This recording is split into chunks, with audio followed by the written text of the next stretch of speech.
What's going on, everybody? This is James Grandmaster Facts Boyce, and you're here for another episode of the Facts Project. Today, special guest, repeat guest, Malachi Bailey, editor-in-chief over at Wingless Comics and creator of the comic that is now fully funded on Kickstarter.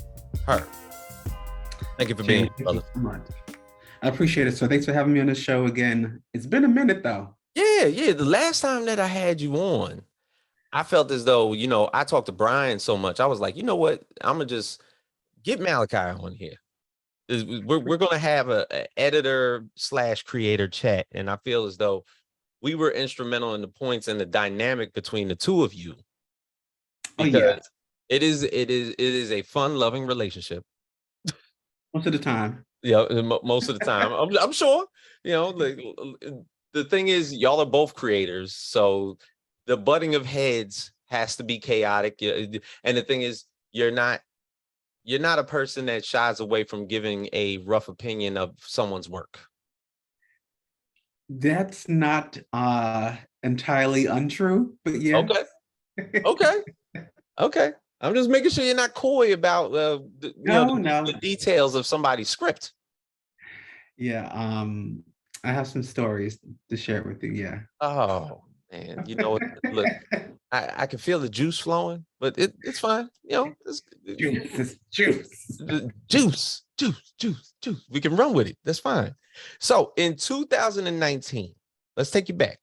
2019, you started a journey that probably with the release of the novel, Gods and Monsters, came out during that time. And I'm sure it was a journey in the release of that book because it was something that pretty much you had anticipated and wanted to tell for a very long time. If you could speak to that.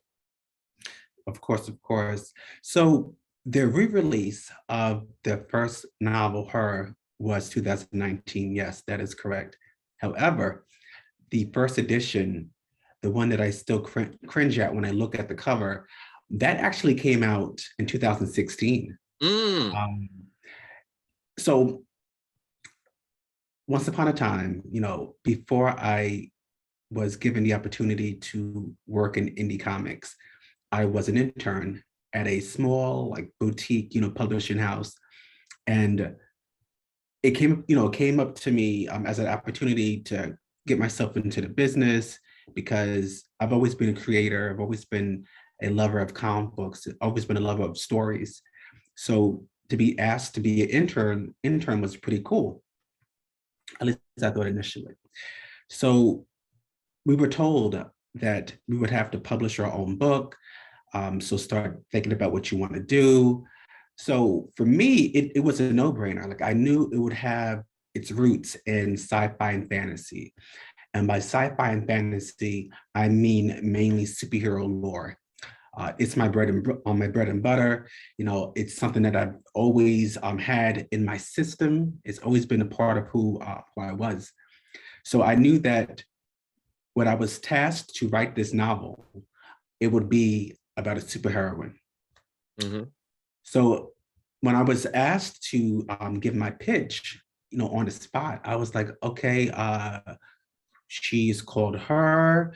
She's immortal. She's an African woman who is rumored to be possibly the first woman. She is reincarnated through different lives. Each life, she has a different base, a different ethnicity, a different skill set, and sometimes a different type of superpower. So this is what I pitched to her. So, my mentor at the time was like, oh, great, we want to do that. And I spent the next couple months pretty much working on that manuscript. And the writing process for each, writer is different. There's not one, method that works for a particular person. It just really depends on the time they have. It depends on their influences that's going to help with their creative process. So for me, I was fortunate that I had a job at the time that required me to work, 2 to 11. So I still had the mornings to myself to pretty much, do whatever I wanted. So at the time I was single and I lived alone. So Me and my pet cat, we just had a lot of time together. That sounds obscene, but you know what I mean.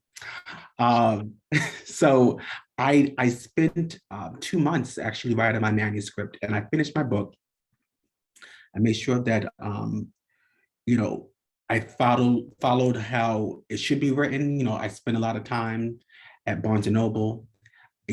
I spent a small fortune in writing reference books that helped me to delve into conflict, dialogue, the hero's journey, all these vital tools that you need to create a good story. So 2015 is when I started the process.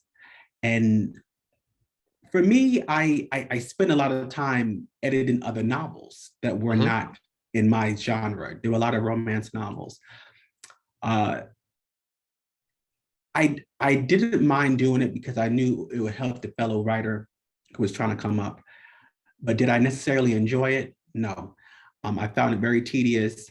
Um, and it wasn't what I wanted to do. I knew then, like Mhm. I've always known, that I wanted to write.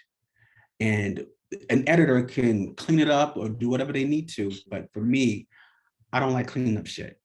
I just want to just make a mess, and just keep it moving. Right. So in 2016, when I was getting ready to, release my book, I was so excited. It came to my attention that the people that I was in business with, the ones that I was an intern for, they didn't know how to market my book. So I'm like, wait, hold on. So I spent the last year in your employ, well, Mhm. employ, quotations. I'm helping you edit these other manuscripts that you're able to publish. But when it comes down to my manuscript, you don't know how to do it. And now I'm a month away from actually releasing the Releasing book. it. So I was really pissed. And even during that time, there was a cover that I knew that I wanted.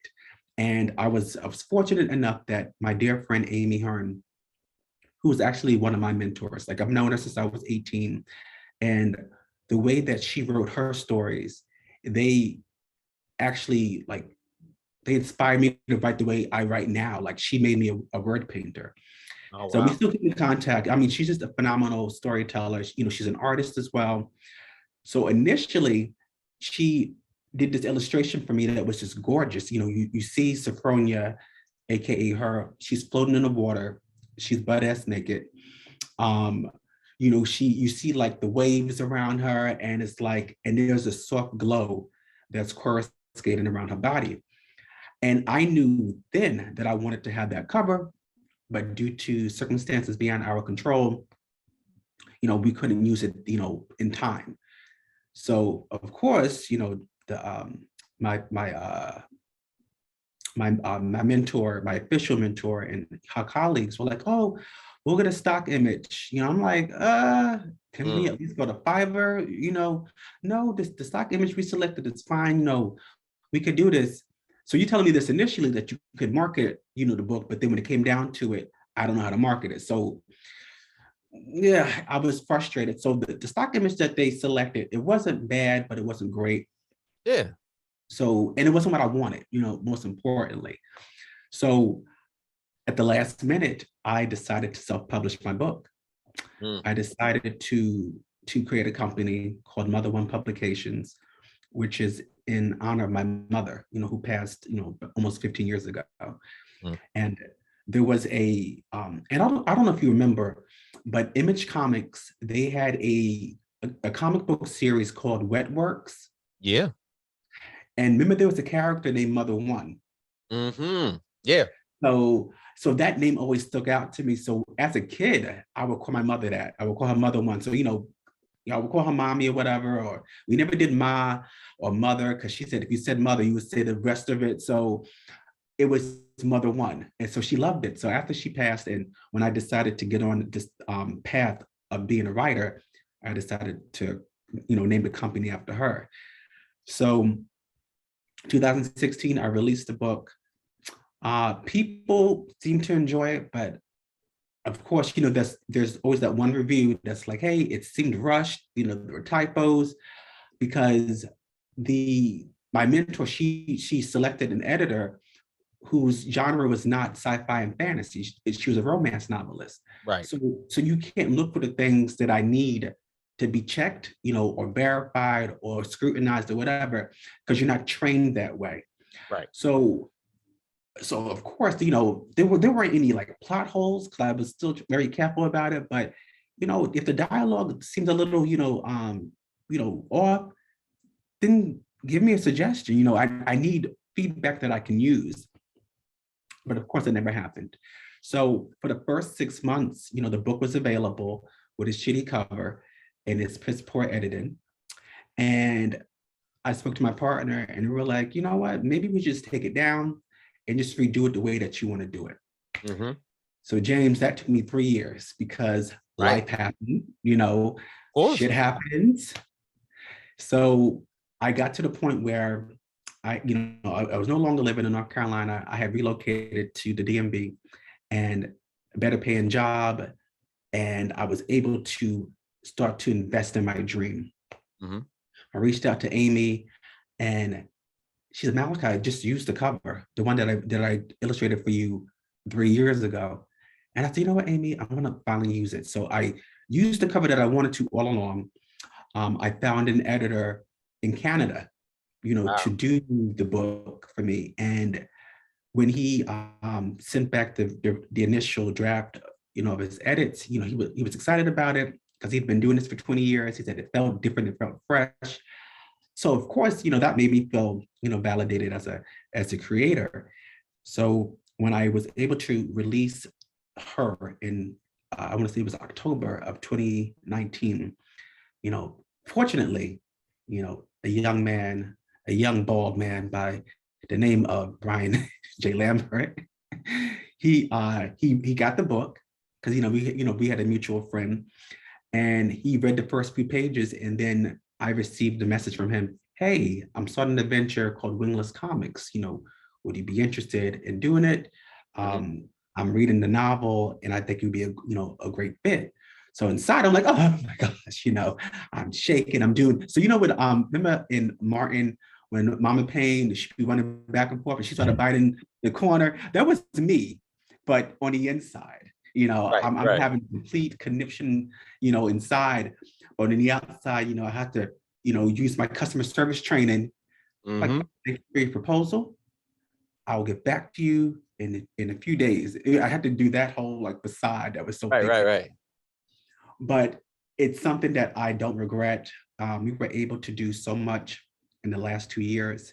So in the last 2 years, I was able to release my second novel, Her, Gods and Monsters. And I can say without any type of exaggeration or hyperbole or anything like that, that this is the best novel of the two. I'm in my stride, I'm in my element, no pun intended. And I went off in that book. It's maybe 40 pages longer, it's Mm-hmm. thicker, it's bigger. She has bigger hair. I had this phenomenal artist I think he's from Nigeria. Like, Trevor, please don't kill me. But I had a legit African guy illustrate the book cover. Mm. And it was so stunning. So we did that last year. And as you could tell, last year was also busy for Wingless. She made her comic book debut in Her Number Zero from the Justice Number One Kickstarter. And then last year she was featured in Nightfall, parts 2 And 3. and 3, because we released other ones this year. I got 3 right here. She on the Yes, cover. so I'm glad you're such a you're a great supporter. Thank you, sir. So we've been busy. We've been so busy, and as you know now, I am finally doing the Her Kickstarter for number 1. So it's been crazy effing busy. I'm sure. I'm sure. Now, if we could, the brief summaries that I've read from both novels were Mhm. different in a sense. Mhm.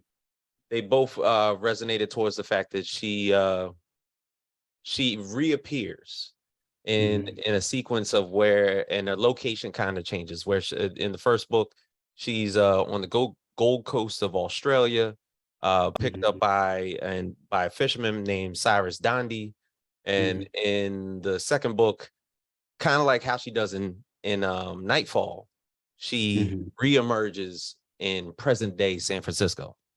Yes, yes. So is there a correlation between the two?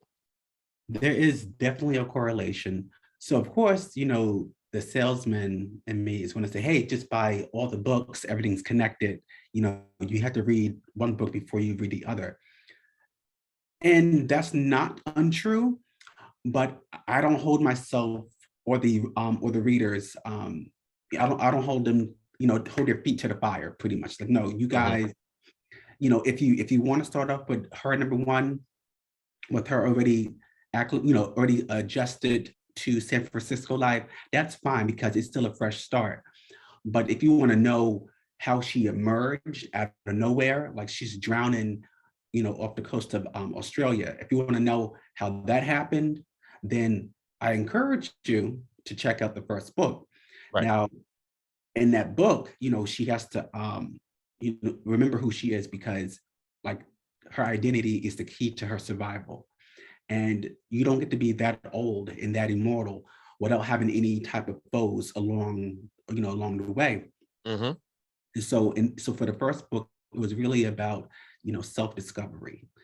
And for the second book was more like, okay, so I know who I am, but I don't know who you guys are. I'm in a world that I don't remember, I don't recognize it. And I'm still dealing with the trauma, of my past lives. I lost my first tribe, because again, I am this long-lived individual. But by the end of the first book, she found a new tribe, which would be Cyrus and Ramona. Book two is more so with her, still trying to get her footing. And now we learn that, this, of course, to her, so there's a him, her evil counterpart. Right. This has been just long, like ages long, feud between the two of them that was in fact set up by the Orishas, who are watching over, from above. And we play with that.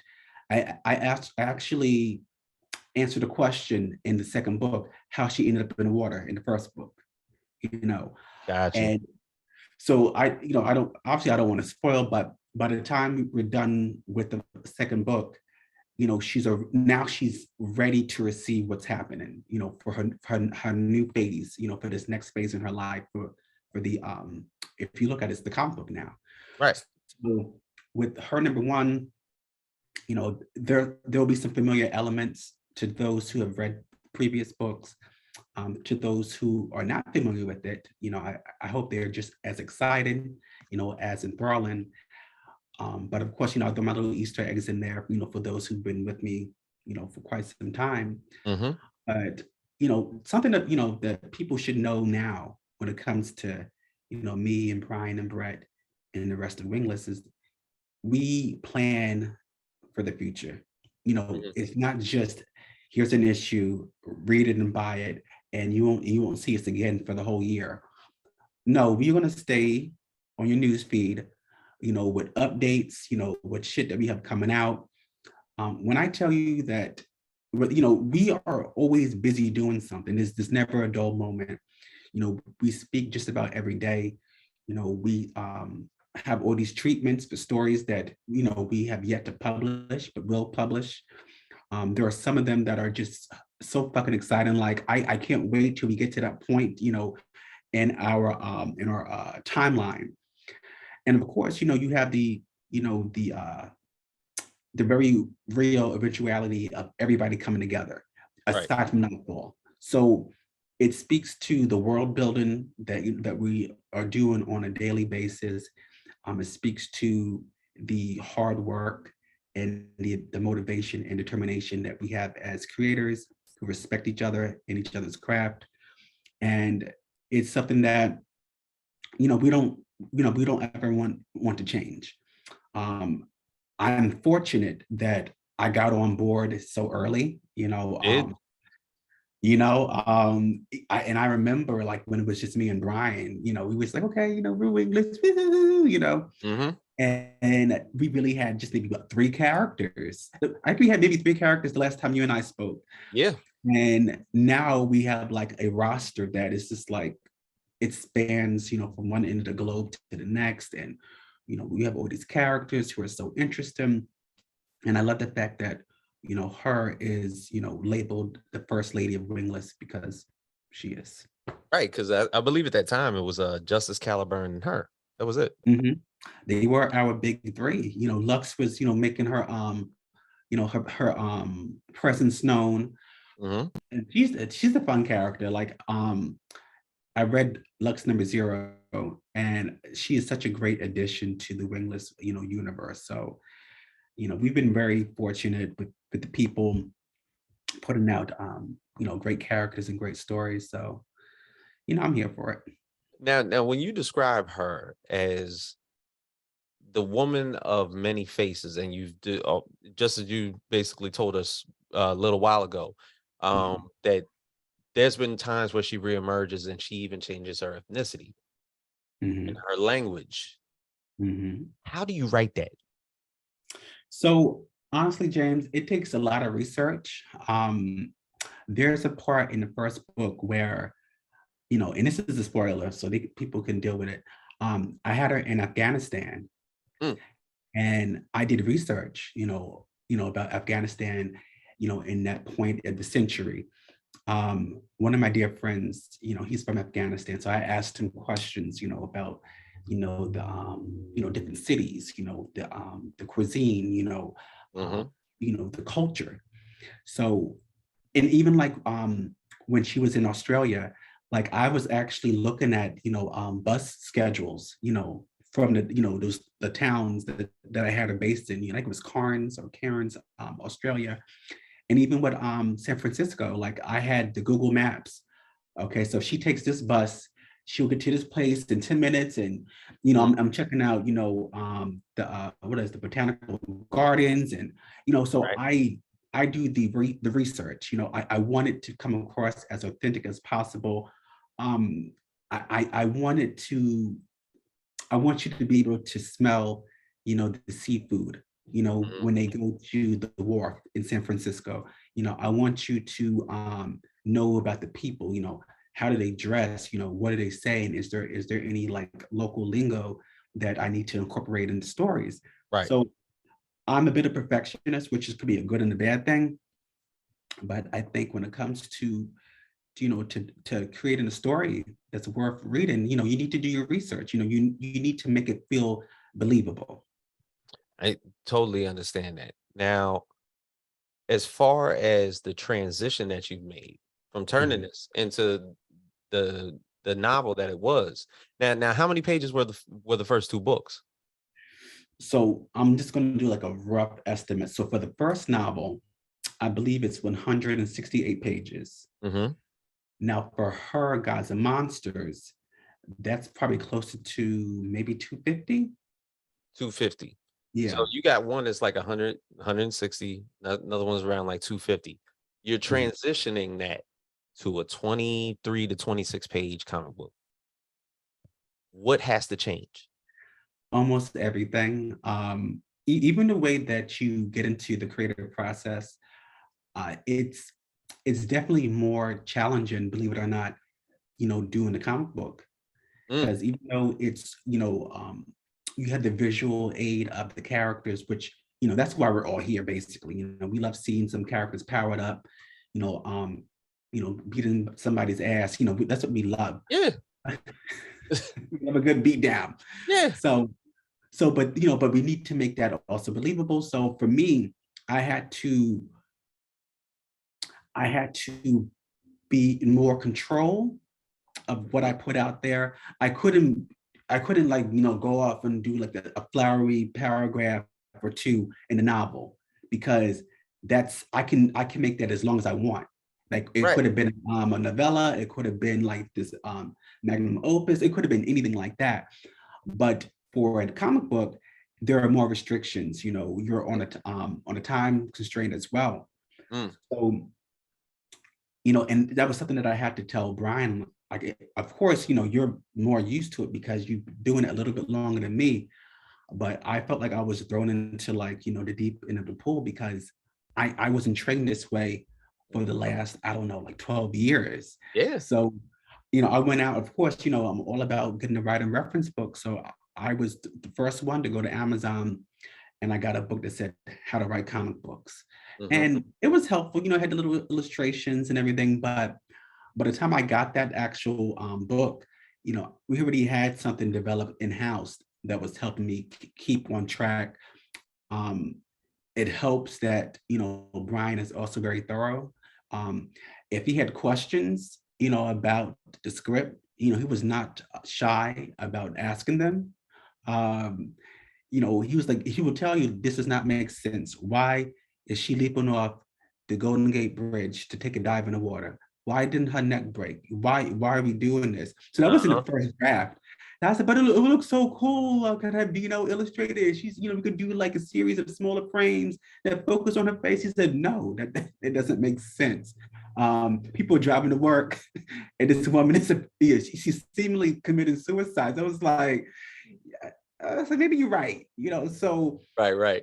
again, it's about the control. It's about, okay, I know you want to show that she's badass because this is your child, but we need to make this believable. You know, we Hmm. need to build up, you know, to her wanting to do a leap off the Golden Gate Bridge. So it is definitely a big transition, but it's also one that I wouldn't trade for the world. Like, I've always wanted to do comic books. Yeah. Um, Going back to since I was a kid, you know, that was my dream. Like, Malachi, what do you want to be when you grow up? A comic book writer. Now, back then, I didn't know that they're not paid a lot, um, but I wasn't going to do it for the money. I was doing it for the love of the craft, Right. There's you a know, because, passion you work. know, yeah, I mean, it's like, you know, it's definitely my passion. Like, I love telling stories. You know, I love being able to share something that was in my head and I could put it down on paper or, you know, on a computer screen and share, you know, people who are, you know, of the same mind. Yeah. Now we're looking at it. Of course, comic books being a visual medium. Mhm, With novels, it's usually just the author and the mhm, editor. In this context, you have yourself, the mhm, the, the creator, the author. You have the inker, the colorist, and everything like that. Being now how it's a visual medium, you have to hold mhm. back sometimes from the dialogue because people like to see exactly what's Yeah, going on. So you were probably going driving yourself berserk I when the panel was when the like, panel came by where you didn't have to say anything because all the action was happening. it hurt. It hurt initially. So I learned, you know, through Brian, and it was reaffirmed in that book that I purchased.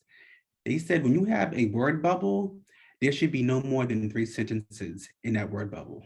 Mm, And you know, ideally it should be short and concise, but sometimes you got shit to say. So that's why you got to take full advantage of using the captions, right. um, and for me, like, I'm a word painter. So when I use the captions, even with my description, for the when I'm describing the scene, it was like the same. So I'm like, I have to be more concise. I have to be clearer because my artist is like, what the fuck is he talking about? Like, Malachi, just tell me what you want me to do. Does Right. she does she pick up the glass of water and drink it? But you have it down here. Oh, she was so parched. Her throat was dry. Her hand shook as she reached for the glass. There were, perspiration that was on the glass. She picks it up. She almost dropped it. He said, I don't need all that. What is she doing? Right. Is she thirsty or is she not? So, so for me, I had to learn to dial it down a little, dial it down and dial it back Mm, because I'm a word painter. You know, mhm. words are my language. It's my food, is my sustenance, and and I like to have a big banquet of it. Like, I want to dig in, but people don't have the time or the inclination to sift through that buffet that I put out there for them. I got who's the artist on her? Okay, so the artist I have is Dino Igor. But bless you, Dino. Yes, because he was like, so Malachi, little clarity here. And I'm like, oh, I am so sorry. And this is still after I went through like 3 different revisions of the script before I sent it out. Right. But Dino, he has been like, a trooper, I want to say since early last year, because I got him on board when we did, I think it was Nightfall Part 2.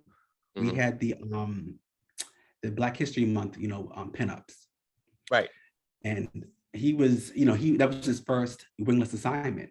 Okay. So I was like, hey, Dino, I've been checking you out, aka I've been stalking your page, lately. I love your artwork. And what sold me on his artwork was the way he illustrated a Black man. Like he gave him, like, you could tell without it being colored that this was a colored man type Right. thing. And I was like, What okay. wasn't a white man with brown skin. Yes, it was no, he had the lips, like he had the bone structure. And I'm like, okay, I can work with this. So I hit him up, and he had the time, and the desire to do the pinup of her alongside Storm and Vixen, which is still one of my favorite pieces. So whenever we had a Kickstarter or some type of event that required, me to, put her out there, Dino was always the person that I hit up. Hey, Dino, this is kind of last minute, but can you do a pinup for me? This is the theme. Here are the photo references. Like, even with the alternate covers for Nightfall, like, he was on it. Mm. And we had Nine Mesh, and I want to say it's Nine Mesh. It could be Nimish.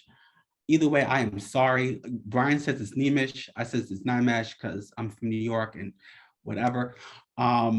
His art or his colors are just gorgeous. Mm. He is just like, he complements Dino's artwork so well. And I'm so glad and relieved, because sometimes you hear these horror stories, and no one wants to see bad art. No one wants to see good art that's colored, badly. So I was fortunate that I had the package deal. I had these great, creators on my team, showing the world what Sophronia is all about. That's excellent.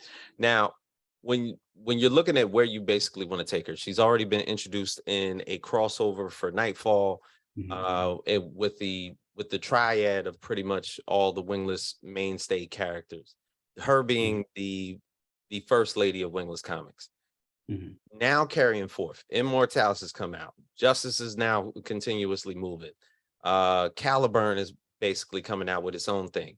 Y'all are Mhm. building this universe of sorts that can go in any type of direction that it wants to at this point.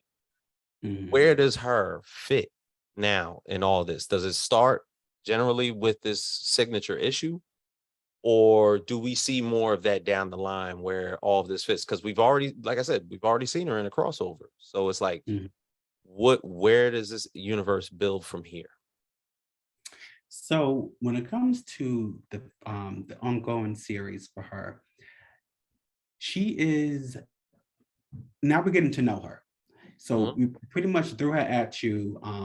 Nightfall Part 2, she's sitting there at the writer's block, which is the little book cafe that her friend Ramona owns. That was pretty much your it's a cold introduction to the character, because no one had seen her before. And then we see her again powered up in Part 3. People are like, who is she? Like, where did she come from? Yep. Kind of like that song, from Grease 2. You saw Grease 2. I, Yeah. And you I know what I'm mean, talking about. I mean, it was a horrible one, but yeah, I Oh saw. yeah, it was cringy, but they had moments like when Michael comes out on a motorcycle, who's that guy? Where did he come from? That song. Right. That was the reaction people had for her. So the series is going to allow me time to flesh out the character, to introduce her to people who have not read the books or might not had a chance to read the books or Nightfall. There are so many characters that I want to bring in. I already have the first year planned out, the first 12 issues of her. I know that for the current storyline, um, the main title is called Sea Change. Mm. And part one is called First Impressions. So it's going to be a 4-issue story arc. And then the next story arc, and you're the first one I'm telling this, it's going to be called Through a Mirror Darkly. So I have plans to reintroduce people who've read the book to certain characters. I have plans to create new villains, new allies, new frenemies. Mm-hmm. So like I was telling some of my friends the other day, there's a meme where it shows this woman, and she's going, she seems really busy, and the caption said, picture a writer's brain as a computer with the browser open, and there's all these tabs that are open, and some say non-responding, and it's like 20 of them up there. That's pretty much my brain when it comes to creating stuff. Like, I am always thinking of something. Right. I always have an idea that I want to run past the team. Like, hey guys, what do you think? Like James, like right now, like in this moment, I'm already thinking about Kickstarter, #2, and what I'm going to do differently, what I want Right. to add. So she's not going anywhere. Like, she has this amazing story that we could show going forward, like, her future with Wingless, but also there's so much of her past that we haven't even touched on. Mm-hmm. So that could be something, and it will be something that I'm going to also play with, as subplots, throughout the book. So I got this, like I've been trained to do this. I've been reading comic books now for the better part of 30 years. I inherently know how I should move it along. Like, I know how to pace the story.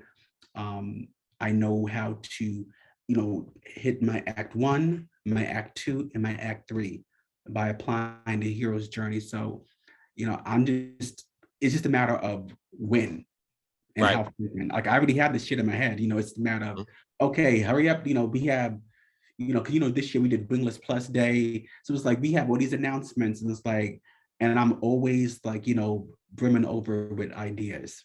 Mm. Now, uh, you basically already told the story about how pretty much you and Brian came to be and how Wingless centered around the two of you. Now with the addition of Brett, and Brett now becoming the editor of her Yeah. for this comic. The relationship between all three of you and how you've been able to build this forward. I know Brian has now recruited his sister in Mhm. such as far as being a writer on future projects.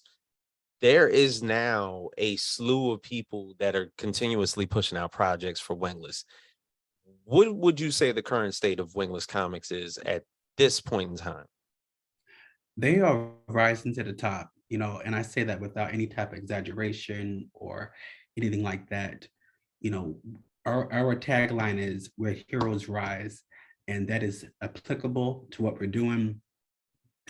Brian and I, we talk just about every day, whether it's on the phone or, through a messenger. And when we're not like ribbing each other, we are discussing what we want to do. What do you think about this idea? We still run ideas past each other. Like, when I tell you that we have so much planned for next year, like for me personally, it's gonna be a lot of travel Mhm. because I want to finally put myself out there with the Comic Con. So, I'm gonna return to the Black Comics Day in San Diego in February. Oh, okay. So So I'm doing that. you going across country Oh yeah, because Ah, I did it this year too. So as you you did. know, I met up with Brian for the first time. Like, how sometimes when you meet people, it's kind of like awkward, and you're like, oh, okay, well, you seem cooler, Mhm. when you're two-dimensional. Um, but me and Brian, it was like it was like, okay, hey man, I brought him from Starbucks. We were hanging out, like we had always done this. Right. So for next year, I intend to fly back out there to harass him some more, Okay. because that's one of my pleasures in life to As you get, should. yeah, because like, someone's got to do it. So it's going to be in February. In April here in I want to say, is it Bowie, Maryland? There's going to be the second annual HBCU con. Yeah. You know, Yep. so I got to be out there for that because it's like in my backyard, pretty much. They're doing a different world theme, so I'm excited about that. So I got to attend this one. Then I want to say in May in Atlanta's MomoCon. I got to go to MomoCon. Mm-hmm. And then I want to say in July, I'm gonna go to San Diego Con, like the mother of them all. So Mm-hmm. I'm gonna be hella busy. I gotta get it out there. Like, hey guys, we are wingless. Yeah. So you need to see what we're doing, and you need to buy our shit, please and thank you. Pretty much, man. You got to you got to definitely get out there, get a table, and is able to Oh yeah, basically stump to the public, as the politicians would say. yes. Shaking hands and kissing babies. I don't know about kissing the baby because if the baby's ugly, I don't want it anywhere near me. Oh my God. but but in hindsight, I mean, I feel as though, just being a fan and of course supporting all the projects, I feel as though Wingless is in a great place amongst indie comics. Now, in the end, when we're looking at it in hindsight, the state of indie comics from 2018 to now, I call it the post T'Challa Renaissance. You know, a lot of us came together on social media to where we had the applicable time. Of course, with the pandemic happening, it brought us all behind our screens and through our Mhm. phones and everything like that, to actually talk with one another over something that we held a similarity to and familiarity with, and that was Mhm. indie comics. How would you say the reception is amongst the indie comics community with Wingless, with yourself, and how do you feel? Uh, how do you feel indie comics as an art form has shaped you? Wow. So our place, Wingless's place in the indie scene, um, is not going anywhere. We pretty much staked our claim. We already shown, our peers and our fans what we're all about. It's about the quality as opposed to quantity, even though we have both. Hmm. um, and as for my stance, me being, now a writer in the community is very humbling. Hmm. It's very humbling, James, because I've always been a lover, of comic books, and within the last 4 years, I started to become friends with people who were already in the scene. Before I met Brian, Hmm. and it kind of felt like I was on the outside looking in, like you know, yeah, I can support you when I go to BlurCon and everything, and I could drop $40 on your books, but I'm also a creator. So it's kind of like, I kind of want the same thing. So now that I am officially one of the guys, it's it's it's strange in a good way. It's rewarding, it's humbling, and it also feels right. Like, and this is the Leo energy in me coming out. It's like I'm here because I was always meant to be here. Hmm. So move.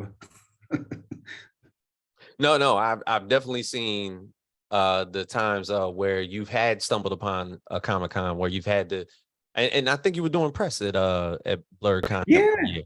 But I but did. I but did. essentially, when you were doing that press, like, you met up with, like, I think it was like Greg Alicier, all these other, and it was Mhm. like pretty much like a cookout. It was definitely a Oh, family. It was a family reunion of sorts. You know it what I'm saying? was. Because It was. all of us have spoken to each other in some form or fashion. So for us to finally all see each other, it was like one big ass hug out of It nowhere. really was though. Like when I tell you, so Greg is one of my dearest friends. Like I consider him, my brother. And I enjoyed seeing him because we met up for the first time, I want to say 4 years ago. Hmm. And again, it wasn't that awkwardness. It was just like, like a real, like, genuine hug. Um, harassed him like this past summer we did BlurCon. Yep. We did a panel, we did the Hoochie Daddy shorts. and and it was like it was probably the most ridiculous thing, but it was probably either the most enjoyable thing I've done all year. Like Right. James, there was a part in there. I don't even think I even told you. So we had the panel, and people were pretty much given a particular decade, or to focus on. Right. So I did the 80s, but I was focusing on the cartoons that were big because me being an 80s baby.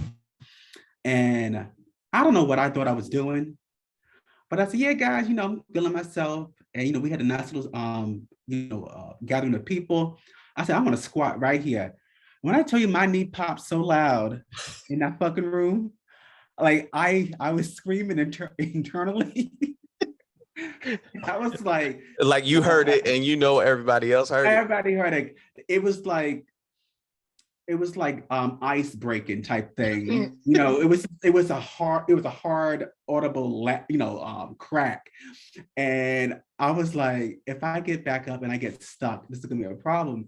So it was just like I know in that moment I knew that, Malachi, you are no longer 28, you are 38 going on 39. Seasoned. You can't be doing this anymore. However, it was nice, wearing the hoochie daddy shorts because it was hot outside, nice little breeze, ventilation. I was here for it.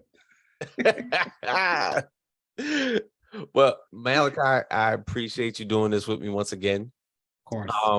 I applaud you on having the ability to put this book out to the public for the third time. Now in the comic book medium, I feel as though you found your place, and this is definitely a stride in the right direction as far as not only for you, but for Wingless Comics going forward, because I feel as though Wingless needed a heroine. You brought that heroine on board, and it's only going to supersede anything that's happening in the ways of your future. So thank you, sir. I applaud you, sir. Thank you, thank you, thank you. Absolutely. So for James Grandmaster Facts Boyce, Malachi Bailey from Wingless Comics, we are out.